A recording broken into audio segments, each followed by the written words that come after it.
आज खबरों की दुनिया में दुनिया के दो सबसे बड़े लोकतंत्र ट्रेंड कर रहे हैं। पहला देश है भारत, जो दुनिया का सबसे बड़ा लोकतंत्र है, और दूसरा देश अमेरिका है, जो दुनिया का सबसे पुराना लोकतंत्र है। दोनों ही देशों में पिछले 24 घंटों में दो अलग अलग किस्म की क्रांति देखने को मिली है। भारत में आर्थिक क्रांति तो अमेरिका में वैचारिक क्रांति।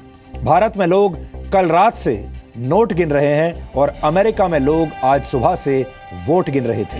इसलिए आज डीएनए में अमेरिका के वोटों और भारत के नोटों का गहन विश्लेषण होगा। भारत ने कल रात 8 बजे आर्थिक क्रांति की तरफ एक बहुत बड़ा कदम उठाया। कल प्रधानमंत्री नरेंद्र मोदी ने राष्ट्र के नाम संबोधन में 500 और 1000 रुपए के नोटों पर प्रतिबंध लगाने की बात कहकर देश के ईमानदार लोगों को उनकी ईमानदारी का न्यू ईयर गिफ्ट दे दिया। लेकिन केंद्र सरकार के इस फैसले से काला धन रखने वाले देश के बेईमान लोगों का सुख चैन और नींद छिन गए। आप ये भी कह सकते हैं कि सरकार का फैसला आने के बाद करोड़ों रुपए का काला धन तिजोरियों में रखे रखे ही भस्म हो गया। हालांकि कल रात से ज्यादातर न्यूज चैनल्स पर आपने सिर्फ ये खबरें देखी होंगी कि 500 और 1000 रुपए का नोट बैन हो जाने के बाद लोगों को किस तरह की मुश्किलों का सामना करना पड़ रहा है, लोग कितने परेशान हैं। लेकिन जी न्यूज ने आपको न सिर्फ इस बड़ी खबर के एक एक पहलू के बारे में जानकारी दी है, बल्कि आपको समाधान भी बताया है कि आप क्या करें और क्या ना करें। दूसरी तरफ अमेरिकी चुनाव में यह तय हो गया कि वहां पर अब की बार डोनाल्ड ट्रंप की सरकार बनेगी। यानी डोनाल्ड ट्रंप की रिपब्लिकन पार्टी का हाथी हिलरी क्लिंटन की डेमोक्रेटिक पार्टी के गधे पर भारी पड़ गया। आपको बता दूं कि रिपब्लिकन पार्टी का सिंबल हाथी है, जबकि डेमोक्रेटिक पार्टी का सिंबल गधा है। ध्यान देने वाली बात यह है कि डोनाल्ड ट्रंप की जीत से कई बड़ी बातें निकलकर सामने आई हैं, जो अंतर्राष्ट्रीय खबरों में दिलचस्पी रखने वाले हमारे दर्शकों का ज्ञानवर्धन कर सकती हैं। अमेरिका में अब की बार ट्रंप सरकार आने से 3 बातें स्पष्ट हो चुकी हैं। पहली बात यह कि मीडिया कुछ भी कहता रहे, लेकिन चुनाव के दौरान जनता अपना दिमाग लगाती है। अमेरिकी मीडिया चीख चीख कर यह कहता रहा कि हिलरी क्लिंटन आगे चल रही हैं, वही जीतेंगी, लेकिन अंत में नतीजा ट्रंप के पक्ष में आया। यानी मीडिया की तमाम रिपोर्ट्स गलत साबित हुई। मीडिया के लोग ऐसा लगता था कि अमेरिका की जनता की नब्ज को नहीं पकड़ पाए, और मीडिया के बड़े बड़े एक्सपर्ट्स और वहां के बड़े बड़े संपादक जनता से बहुत दूर हो चुके हैं। दूसरी बड़ी बात यह है कि अमेरिका का समाज अब बदल रहा है। पुरानी परंपरा को तोड़कर अमेरिका के लोगों ने ट्रंप जैसे विवादित कैंडिडेट को वोट दिया। आप इसे अमेरिका का नया युग भी कह सकते हैं, क्योंकि आज से पहले तक अमेरिका में घोर पारिवारिक और साफ सुथरी छवि के व्यक्ति को ही राष्ट्रपति के तौर पर स्वीकार किया जाता था। लेकिन अब यह परंपरा टूट चुकी है। अब तक अमेरिकी चुनाव में नैतिकता एक बहुत बड़ा मुद्दा होती थी, लेकिन अब अमेरिका में नैतिकता और सामाजिक मूल्य बदल चुके हैं और इनकी परिभाषा भी बदल रही है।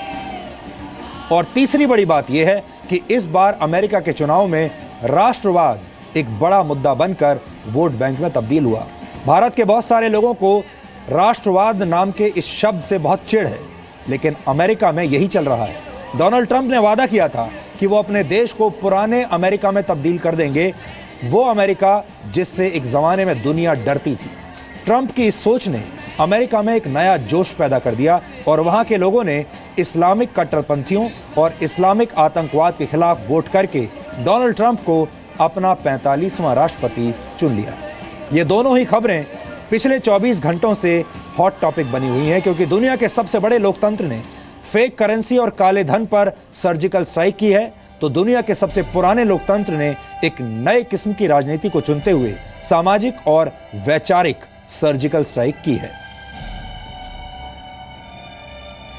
अमेरिका के नए राष्ट्रपति डोनाल्ड ट्रंप की उम्र 70 वर्ष है और उन्होंने यह चुनाव हिलरी पर राष्ट्रवाद की वैचारिक गोलियां चलाकर जीता है। हम अमेरिका के सबसे उम्र दराज राष्ट्रपति यानी डोनाल्ड ट्रंप की इस राष्ट्रवादी सोच का विश्लेषण आगे करेंगे, लेकिन इससे पहले हम आपकी और आपकी जेब की बात करेंगे।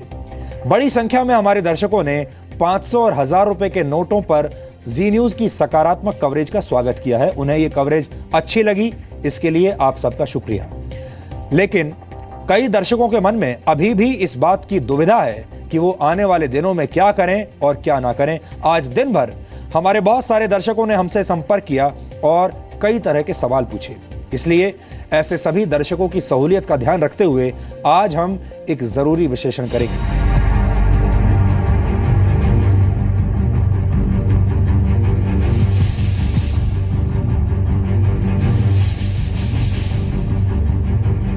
एक तरफ देश में आई आर्थिक क्रांति,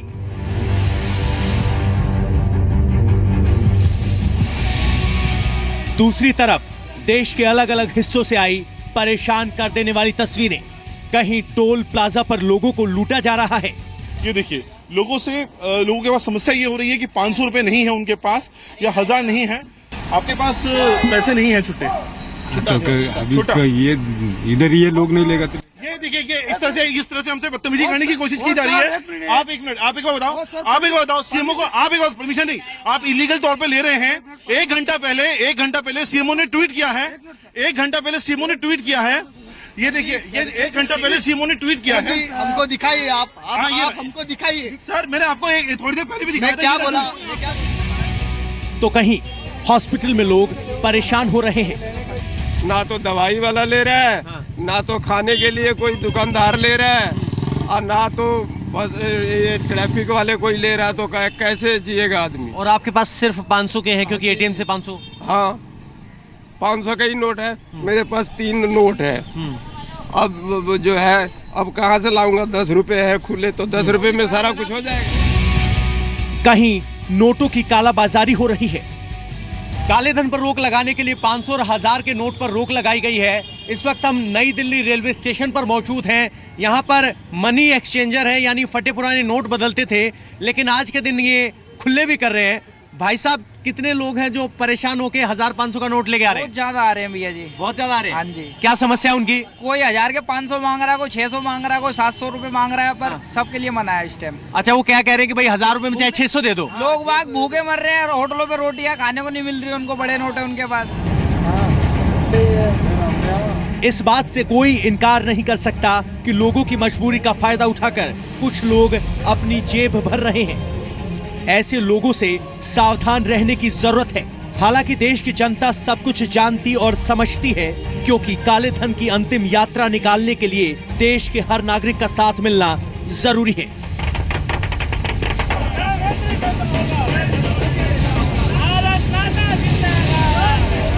आजाद भारत का ऐसा क्रांतिकारी फैसला, जिसने एक झटके में देश के लिए नासूर बन चुके 6 दुश्मनों को बर्बाद कर डाला। एक के बाद एक रिजर्व बैंक ऑफ इंडिया से सिक्योरिटी वैन्स में करेंसी निकलती हुई और आप लोगों की, हमारी सुविधा के लिए सही स्थानों पर पहुंचती हुई। बैंक्स, एटीएम्स जो आज भले ही बंद हों, लेकिन कल से बैंक खुलेंगे और 2 दिन बाद एटीएम भी खुल जाएंगे। मोदी सरकार ने एक रात में अचानक 500 और 1000 के नोटों पर पाबंदी लगाकर काला धन, आतंकवाद, भ्रष्टाचार, नकली नोट, हवाला कारोबार और महंगाई की कमर तोड़ दी। रातों रात 500 और 1000 के नोटों पर पाबंदी का फैसला भले ही देश हित में है, मकसद भी देश हित में है, लेकिन इस फैसले पर वोटों के हित की राजनीति भी शुरू हो गई है। But I think the consensus was that the economic gains may be very small and the disruption and inconvenience may be very large. 8 नवंबर 2016 की रात को जब प्रधानमंत्री मुल्क को संबोधित कर रहे थे, तो ऐसा व्यतीत हो रहा था जैसे मोहम्मद बिन तुगलक की रूह उनमें समा गई है। ये जो तुगलकी फरमान है, जो तुगलकी फैसले हैं, इससे देश का बहुत भारी नुकसान होने वाला है। केंद्र सरकार के इस निर्णय का मैं स्वागत करता हूं और इसका समर्थन भी करता हूं। शुरुआती दौर में लोगों को थोड़ी परेशानी होगी, है स्वाभाविक है, लेकिन कुल मिलाकर इसका लाभ ही होगा देश की अर्थव्यवस्था को। ये क्या किया? इलेक्शन के आगे 2014 साल में बताया था जो बाहर से पैसा लाएगा और सबका अकाउंट में 15-15 लाख पैसा देगा। ये तो जुमला था। अब क्या किया? कुछ नहीं सोच के अभी बोल रहा है 500 नोट कैंसिल कर दो, 1000 नोट कैंसिल कर दो। आम आदमी यहां से खुद जा रहा है, कुछ बहुत प्रॉब्लम हो रहा है। वहीं बात बात पर ट्वीट करने वाले दिल्ली के मुख्यमंत्री अरविंद केजरीवाल इस फैसले पर अब तक खामोश हैं। शायद उन्हें अभी तक समझ नहीं आया है कि मोदी सरकार के इस फैसले का विरोध करें या समर्थन। हालांकि एक बात तो स्पष्ट है कि ये काले धन के खिलाफ उठाया गया एक ऐसा कदम है जो आने वाले समय में भारत के भविष्य को मजबूत और सुरक्षित बना सकता है। ब्यूरो रिपोर्ट, जी मीडिया।